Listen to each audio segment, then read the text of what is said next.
Hi, everybody. I find being cooped up in the house, as much as I am and as I know you are right now, that I like reading even more.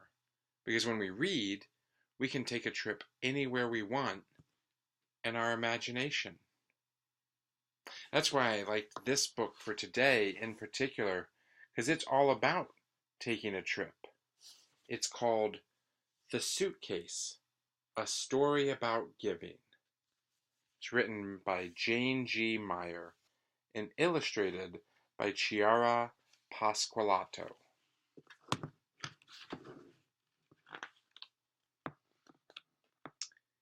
He was maybe just a little bit different, this child named Thomas. He loved to spin in wobbly circles for hours while reciting the alphabet. Every morning he would interview his pet goat Greta about her diet. Did she eat enough grass and weeds and wildflowers the day before? Did she find the mushed carrots and beets delectable? Might she want another taste of his little sister's socks?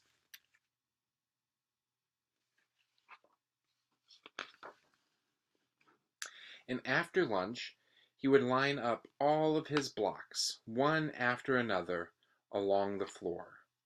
They would stretch from his room down the hallway, through the family room, out the back door and down the steps, across the patio, and finally they would run out when he reached the garden path that led to his favorite bench in the back.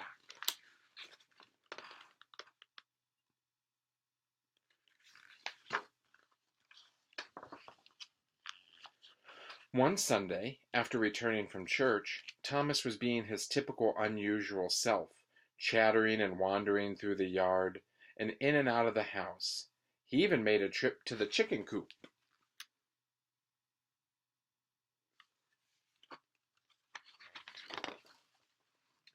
But when he showed up for dinner with a suitcase in hand, well, that was new. Up popped little invisible question marks over everyone's heads. Over Ava's head, over Mama's head, over Daddy's head, over Charlotte's head. There was even a question mark right above Sparky's head.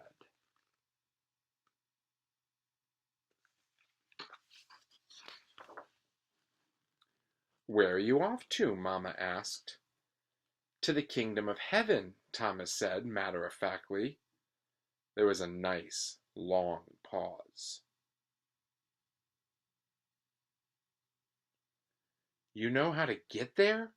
little Ava finally asked. "Well, I've been making a list for a good long time," Thomas said, "and I think I finally know everything I need to bring. So I'm going," he said firmly. "Come and show us what you've packed," said his daddy, "because if you're going, I'm coming too."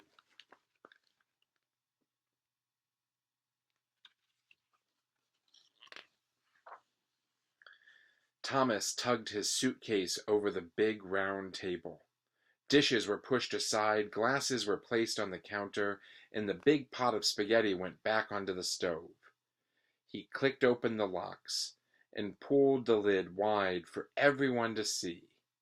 On top was a crumpled list. "See, I got applesauce and a spoon to feed the hungry, and I got an extra jacket to give clothes to a kid who has nothing to wear."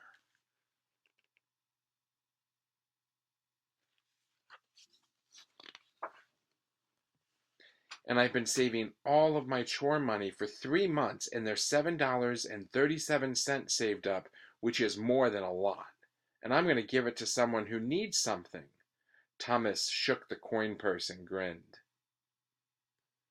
"And here's a platter, so I can be a good servant, serve food or bring folks things when they're sick, and I've got my little book that's full of prayers, so I can pray for the whole wide world. And I had to look hard for this, Mama. It's a mustard seed. I'm bringing this along to plant when I get there. It grows into a gigantic bush that's full of faith."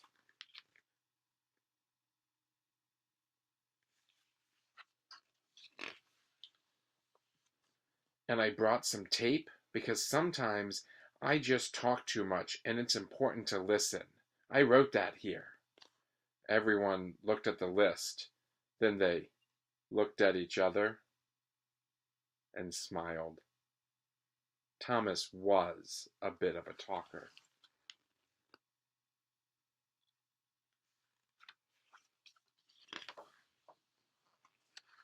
And I got this old tablecloth, Mama. I hope you don't mind. It's for entertaining angels. You never know when you might need to get them a drink or sit with them or something.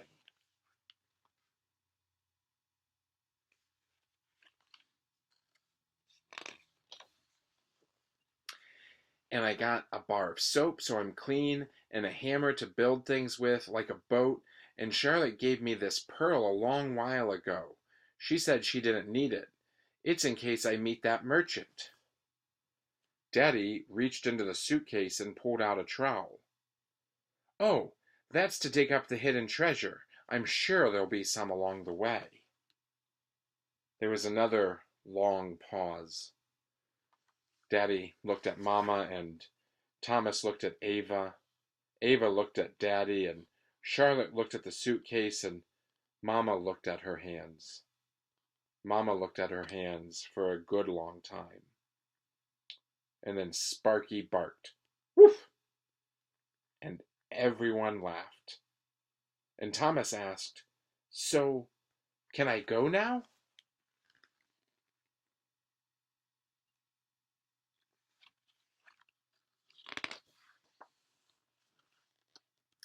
Daddy got up from the table while Mama helped Thomas place the things back in the suitcase and close it. "I just can't think of a reason why we shouldn't all pack," he said with a grin. "Thomas, whether you know it or not, you are smack dab already in the kingdom of heaven." "Really?" Thomas looked amazed. "Yep. Your good and giving heart shows that you have already walked through that gate."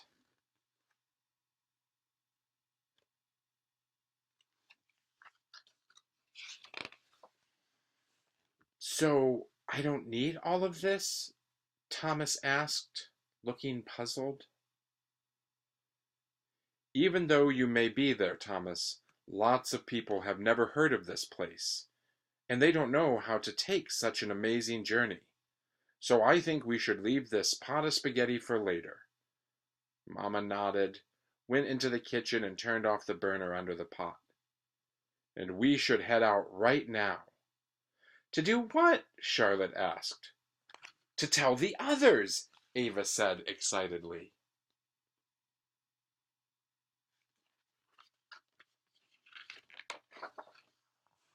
And that's exactly what they did.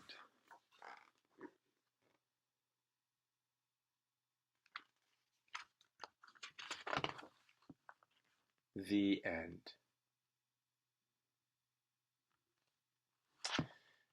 Jesus talks a lot about the kingdom of heaven. He tells a lot of different stories about it.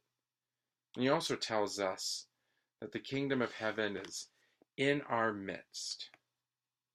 That's kind of what the church is. The church is God's kingdom on earth. And I love this last picture in the book, because what do you see happening there? I see that there's a table with food. I see that there are people who aren't necessarily family with one another, but who are gathering together to eat. I see people serving one another. That's what the kingdom of heaven looks like in the church today. It looks like sharing a meal. It looks like getting to know one another. It looks like serving and caring for one another. All of us get to be a part of this kingdom because of Jesus.